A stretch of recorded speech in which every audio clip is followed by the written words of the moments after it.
It started when I was 5 years old. I used to spend my summers with my grandmother in East Texas, and as a little 5-year-old, there's only so much you can do during the summertime. So one day she decided, she says, you know what, how about I take you to the news station? This is, of course, back in the day when you could just go to a news station and ask for a tour. And we went to a station there, and I got a tour. I was 5 years old.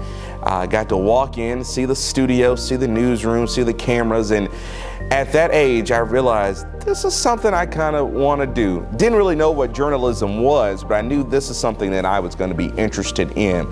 Got into college, and then how funny, my internship was at the station that I toured when I was just 5 years old. Doing that internship and eventually getting into this, I realized this is my passion. Being the first black evening anchor here on the South Plains in history, that's a lot of responsibility in itself, but it's a privilege and it's an honor that I'm glad to hold. But it's also, I feel like, my responsibility to amplify voices that have not been heard, historically have not been heard, voices that have kind of been put aside and not really given the attention that they've needed. When KLBK first started, it was formerly known as KDUB, K-D-U-B, and the first black employee here at KDUB, eventually KLBK, was a man by the name of David Jackson. And he parked the cars of the other employees. He was the valet, basically. And 70 years later, I have the privilege of being the first black evening anchor at the same station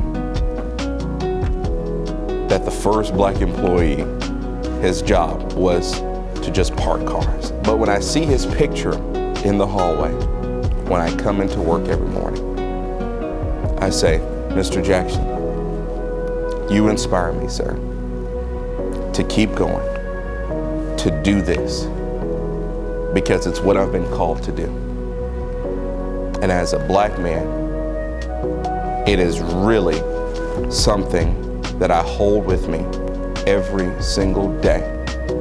I think there is a 5-year-old little black boy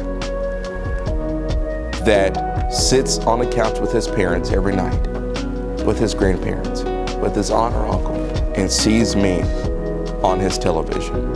And he may not know what I'm talking about. He may not even really know what news is, but he sees himself on that screen every night.